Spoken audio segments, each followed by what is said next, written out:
Est-ce qu'on peut se départir d'une mauvaise habitude? C'est ce que nous verrons aujourd'hui à l'émission La Parole vivante.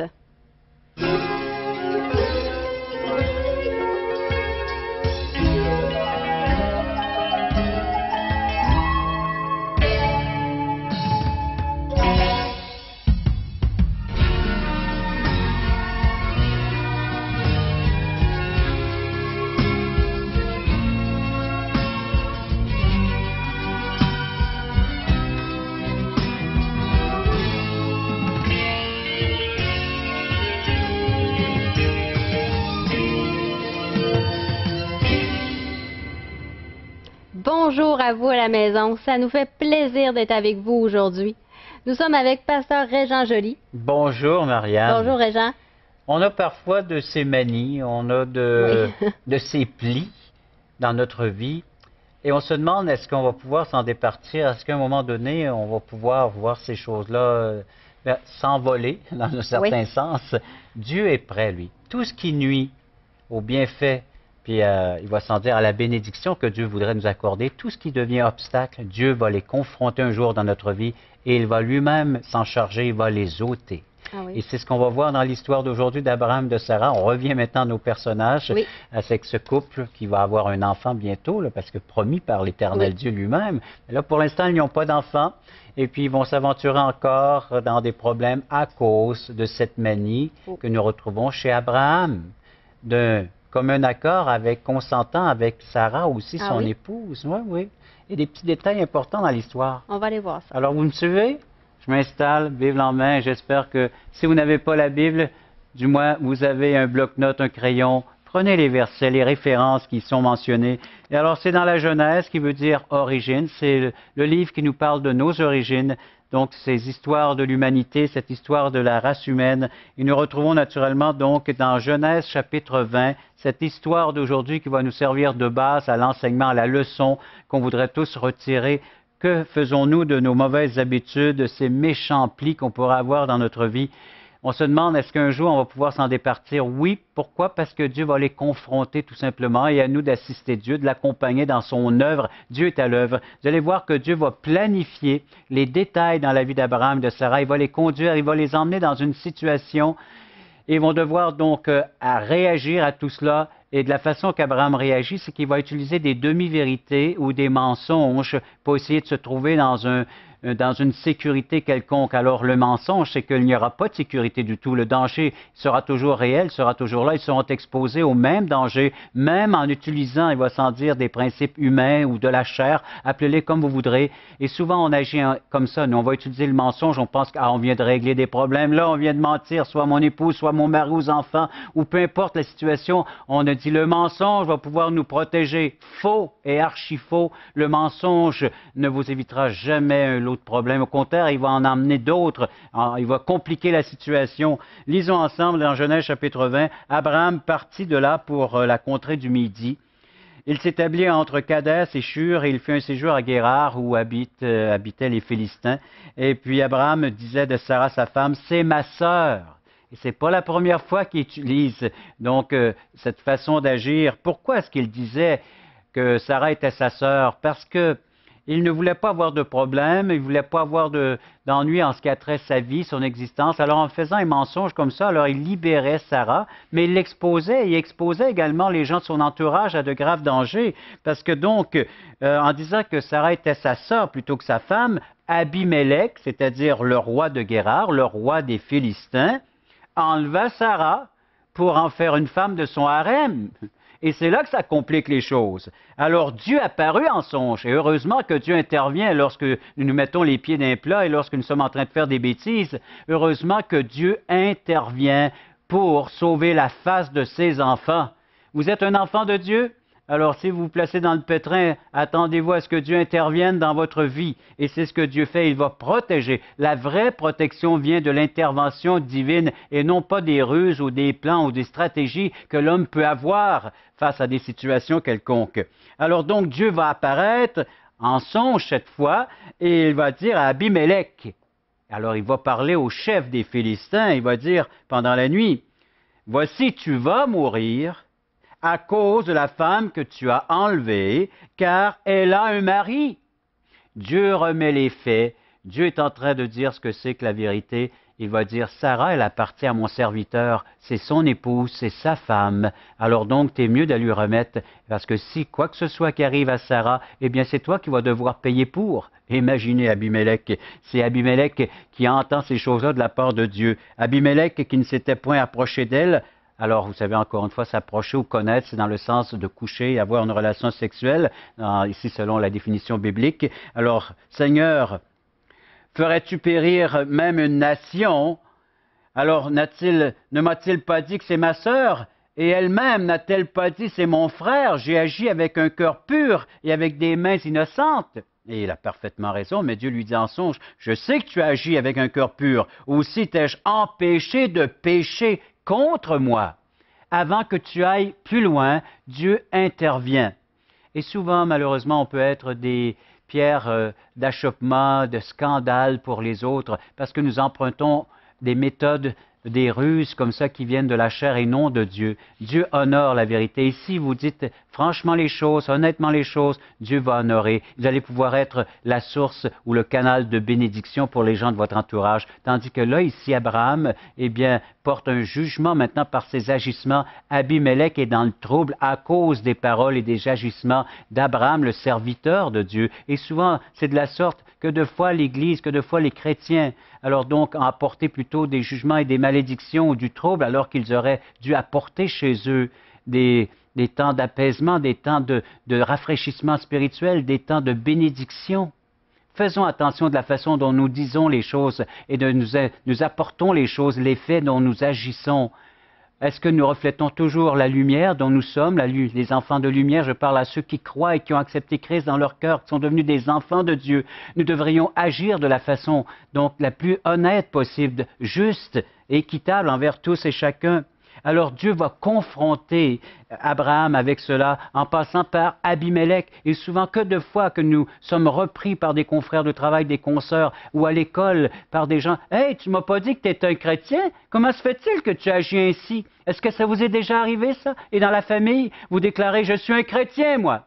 Je vais à telle église. » Et lorsqu'arrive le temps des fêtes, une réunion de famille, vous agissez « Hey, tu m'as dit que tu étais chrétien. Un chrétien a le droit de faire ça, a le droit de faire... » Et là, on est repris. Tout comme Abimelech, et reprend Abraham, le serviteur. C'est l'instrument que Dieu va utiliser, va prendre. Alors nous vivons des choses comme ça. Dieu n'a jamais perdu le contrôle de notre vie et il veut nous emmener à la bénédiction afin que nous puissions devenir naturellement l'être qu'il veut que nous soyons. Alors donc, regardez ces faits. Verset 10, Abimelech dit à Abraham, « Quelle intention avais-tu pour agir de la sorte? » Et verset 11, Abraham répondit, je me disais, qu'il n'y avait sans doute aucune crainte de Dieu dans ce pays et que l'on me tuerait à cause de ma femme.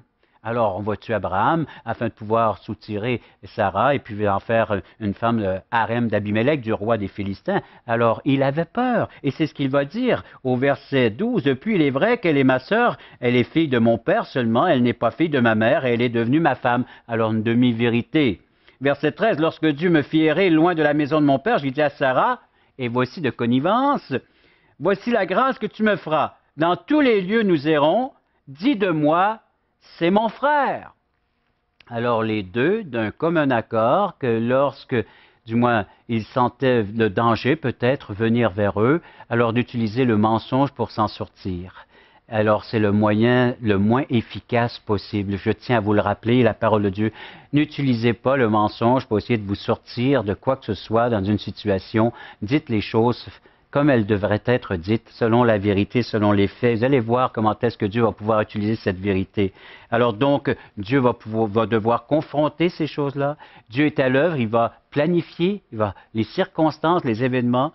Il va également démontrer que cette méthode humaine ou cette œuvre de la chair n'aboutira pas à ses résultats, à son but, c'est-à-dire n'apporteront pas donc ici la protection désirée par Abraham et Sarah. C'est au contraire, ça amène des jugements et même encore des des malaises et des situations, encore une fois, que Dieu doit intervenir, Dieu doit agir afin de pouvoir rétablir les faits. Dieu va intervenir. Verset 17, Abraham pria Dieu et Dieu guérit Abimelech, sa femme et ses servantes, et elles purent enfanter, car l'Éternel avait frappé de stérilité toute la maison d'Abimelech à cause de Sarah, femme d'Abraham. Voyez-vous la situation? Au lieu d'apporter la bénédiction, ils ont apporté la malédiction. Là, ils se trouvaient à cause de leurs agissements.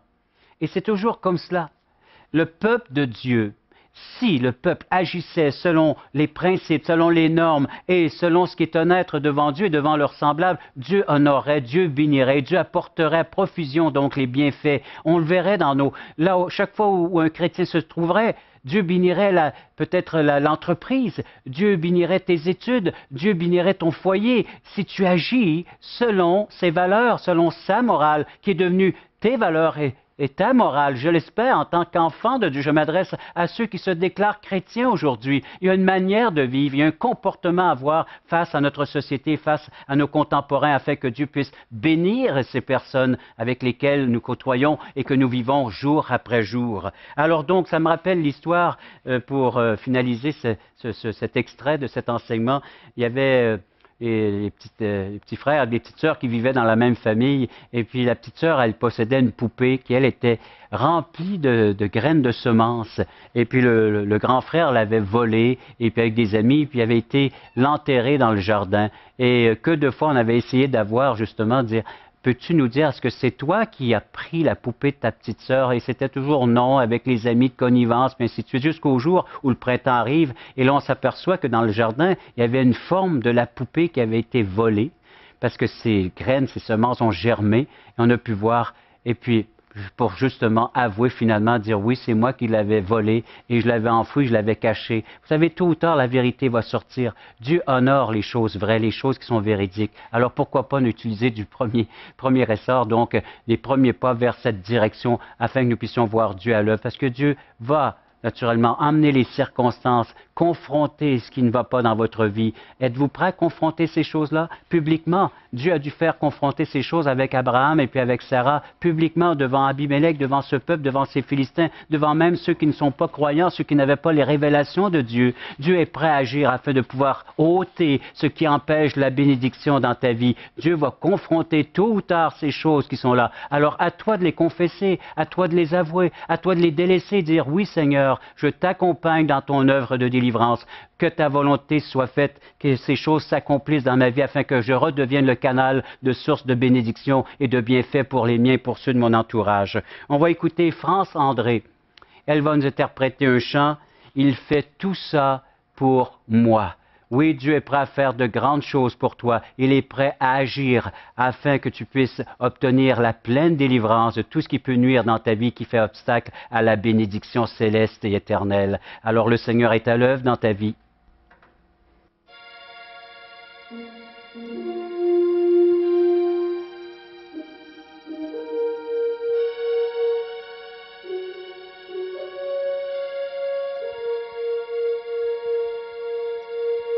Il y a 2000 ans, enfin né sous le ciel de Judée, celui que tout un peuple attendait depuis tant d'années. Par sa sagesse enfant, il étonnait les maîtres de la loi. Plus tard, près du Jourdain, une colombe guida ses pas. 40 jours d'une épreuve au cœur du désert, il a souffert de la faim et du froid. Il a lutté sans faiblir, suivant la lumière. Il a fait tout ça pour toi. Il a fait tout ça pour toi.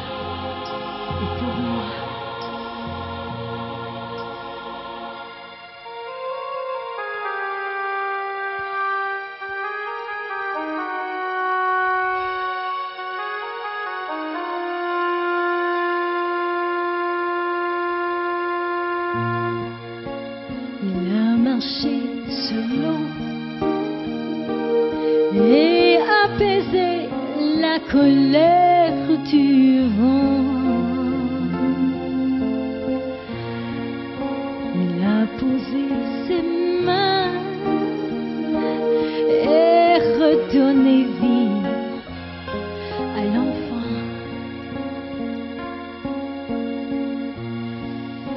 Il a donné du pain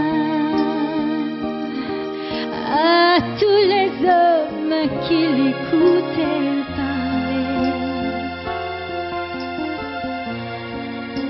Il apportait au monde un message d'amour et de paix.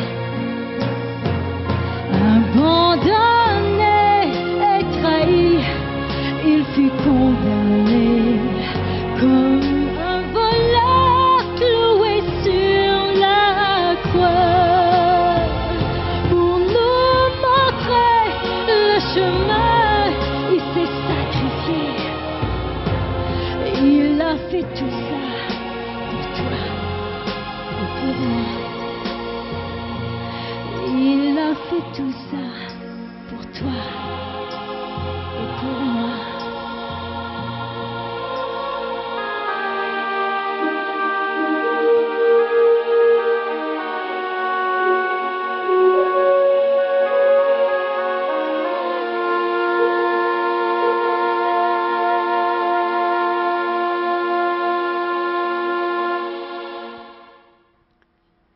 France-André, il a tout fait ça pour moi. Ce que Dieu est prêt à faire pour chacun d'entre nous. Il est prêt à investir ce qu'il a de plus précieux, son Fils Jésus. Tout d'abord, il nous l'a donné à chacun d'entre nous afin que nous puissions le recevoir et par le fait même bénéficier de cette qualité de vie abondante et éternelle, de pouvoir bénéficier d'une relation intime et personnelle avec Dieu. Il étant le seul chemin, la vérité et la vie qui nous conduit au Père. Il est également celui que nous allons de plus en plus ressembler parce qu'il est notre modèle. J'espère qu'il est devenu votre modèle. Et que nous dit Éphésiens chapitre 4 concernant le thème d'aujourd'hui, de ces mauvaises habitudes, de ces mauvais plis auxquels le Seigneur va nous confronter un jour afin de pouvoir les ôter, parce que ce sont des obstacles, des empêchements du fait que Dieu veut nous bénir, il veut que nous soyons un canal de bénédiction pour les autres. Eh bien, c'est marqué à partir du verset 25 d'Éphésiens 4, c'est pourquoi renoncez aux mensonges et que chacun de vous parle selon la vérité à son prochain, car nous sommes membres les uns les autres. C'est la vérité qui va nous unir, c'est la vérité qui va nous souder les uns avec les autres. Tu fais partie de la famille de Dieu, tu es un enfant de Dieu, parle selon la vérité. Et c'est ce que Dieu va honorer, c'est ce qui va permettre d'avoir des relations profondes, de plus en plus efficaces également, que Dieu va pouvoir passer à travers ces relations et accomplir son divin plan à l'égard de chacun d'entre nous. Verset 29, qu'il ne sorte de votre bouche aucune parole mauvaise, mais s'il y a lieu, quelques bonnes paroles qui servent à l'édification, c'est-à-dire à la construction commune, une grâce pour ceux qui l'entendront, alors de communiquer. Et dans Colossiens, alors une autre lettre de l'apôtre Paul qui fait ressortir cette même vérité dans un autre contexte, Colossiens chapitre 3, verset 9, « Ne mentez pas les uns aux autres, vous étant dépouillés du vieil homme et de ses œuvres. » Le mensonge fait partie de l'ancienne nature du vieil homme qu'on s'est dépouillé, qu'on s'est enlevé. On a revêtu l'homme nouveau qui est la personne de Christ. Et la personne de Christ n'a point en lui de mensonge et d'ombrage de quoi que ce soit. Il est la vérité, il est la lumière. Alors donc, au verset 10, ayant revêtu l'homme nouveau qui se renouvelle selon la connaissance, selon l'image de celui qui l'a créé. Au fur et à mesure que vous lisez les Écritures, au fur et à mesure que vous obéissez à ces principes, vous devenez de plus en plus semblable à votre modèle parfait qui est la personne de Jésus. Les gens devraient voir en vous cette personne de Christ qui habite maintenant en vous par l'Esprit Saint. Vous avez reçu, il y a deux choses. Soit que vous avez complètement aujourd'hui été indifférent à tout cela, eh bien, pourtant, le Seigneur vous a quand même adressé des choses, vous a parlé. À vous maintenant de dire, oui, je veux cette vie, je veux adhérer à cette vie. Ou si vous êtes un enfant de Dieu, vous venez de comprendre un principe, adhérez à ce principe auquel Dieu a peut-être pu vous confronter aujourd'hui. Alors, si vous êtes naturellement en dehors de ces choses, juste dire, Seigneur, maintenant, je veux les vivre pleinement, je veux en bénéficier pleinement. Merci de ta bénédiction. Toi qui es là. Jésus t'appelle. Vous avez entendu le témoignage de Régent, le message qui nous parle que Dieu veut nous aider à se débarrasser de ces mauvaises habitudes. Peut-être êtes-vous pris avec des mauvaises habitudes. Je vous invite à venir à un de nos merveilleux déjeuners de l'espoir. Vous allez entendre le témoignage de personnes dont la vie a vraiment été transformée. Vous entendrez aussi un chant. Alors seulement écoutez ce qui suit, vous allez avoir les dates et les endroits. Venez nous voir, c'est un rendez-vous. Regardez ce qui se passe dans cette salle. Il nous manque de la place. Voulez-vous m'aider à tasser le mur, s'il vous plaît, hein? Jésus est vivant, il vit pour toi, il vit pour moi. Jésus est ici, il vient pour toi, il vient pour moi. Il est venu pour tous nous pardonner. C'est une nouvelle naissance. C'est comme une chenille qui est transformée en papillon. Mais il faut lui demander. Dieu vous offre la vie éternelle, mais il faut que vous la receviez. Parole vivante vous invite à participer à l'un des nombreux merveilleux déjeuners de l'espoir. Ces déjeuners ont lieu dans plusieurs restaurants réputés de la région et vous sont offerts gratuitement. Venez entendre le témoignage d'une vie transformée par la puissance de Dieu. Pour connaître les détails concernant l'endroit, la date et l'heure pour votre région, composez le 1-877-537-7647 ou notre site web www.espoir.ca. C'est une partie que j'aime beaucoup vous présenter dans le cadre de ces émissions Paroles vivantes, la partie témoignage.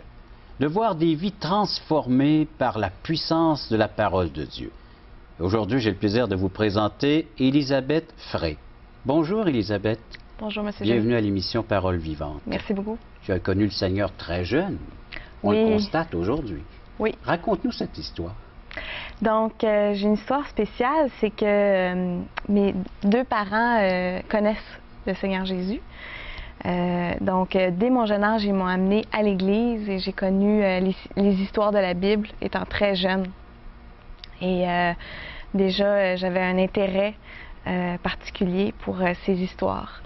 Et à l'âge de 5 ans, je suis allée chez ma grand-mère qui, elle aussi, connaissait Jésus. Et elle nous en a parlé à tous les petits-enfants.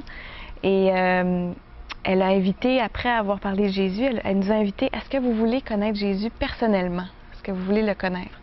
Et puis, je m'en rappelle que moi et un de mes frères, on a dit oui, on veut le connaître personnellement, on veut connaître qui est Dieu et recevoir la vie éternelle aussi. Alors, j'avais 5 ans, j'étais tout jeune. Et puis, donc, je me rappelle encore que j'ai prié avec ma grand-mère. À 5 ans, tu prenais cette décision Oui, marquante dans une vie et pour l'éternité. Oui. Tu faisais un choix. oui, Tu réalisais peut-être pas tout l'impact, la portée de ce Non. geste, oui.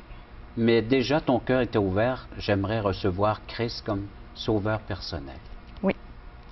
Et par la suite. Et par la suite, j'étais pour un temps dans une école chrétienne aussi. Donc, j'étais bien entourée. Et un peu plus tard, cette école a fermé. Donc, je me suis... C'est une école où on apprend diverses matières, mais avec l'éducation chrétienne, c'est ça. évangélique. Oui. Et je me suis... D'une année à l'autre, c'était d'une école chrétienne privée à une école publique, comme ça. Donc, d'être confrontée à une autre réalité, ça a été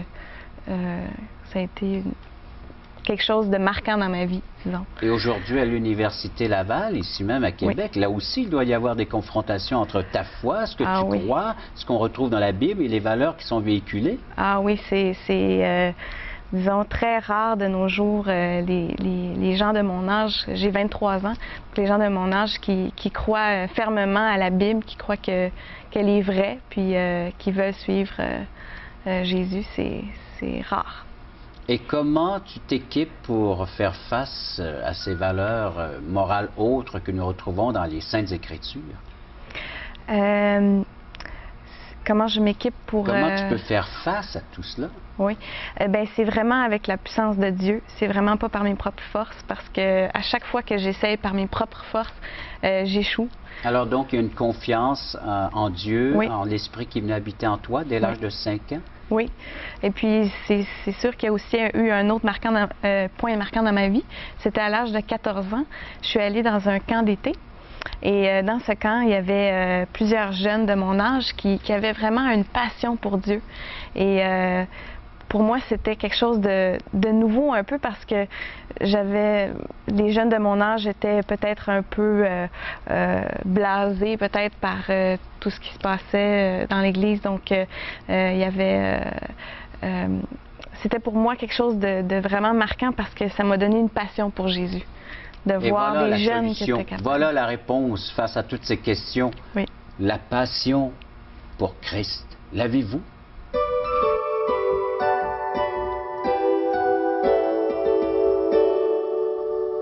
Nous avons tous des mauvaises habitudes. Même parfois, on les aime, ces mauvaises habitudes.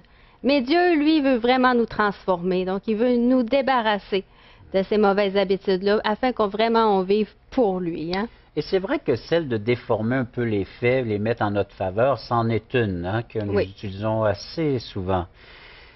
Vous savez, on devrait se voir comme devant la cour de justice, palais de justice, où nous faisait mettre autrefois la main sur la Oui. Bible, on disait, vous jurez de dire rien que la vérité, juste la vérité. C'est ce que Dieu veut. Hein? On est là pour faire régner la justice de Dieu. Nous, en tant Oui. qu'enfants de Dieu, on devrait dire que la vérité. Vous aimeriez la connaître, cette vérité? Elle est prête à vous affranchir, à vous libérer, justement, de ces mauvaises habitudes. L'Évangile de Jean, tout à fait gratuitement. Vous allez découvrir Jésus, qui est la source même de la vérité. Il a dit « Je suis la vérité », c'est sa nature. Aujourd'hui, l'espoir, c'est Jésus seul, c'est comment résoudre nos problèmes de la façon biblique. Question fondamentale, d'où je viens, qui je suis, où est-ce que je vais? Alors, question fondamentale de J. Blanchard, très important à lire, naturellement. C'est des textes bibliques, vous allez les retrouver. Et le Nouveau Testament, nous vous l'offrons tout à fait gratuitement. Vous pouvez nous en faire la demande.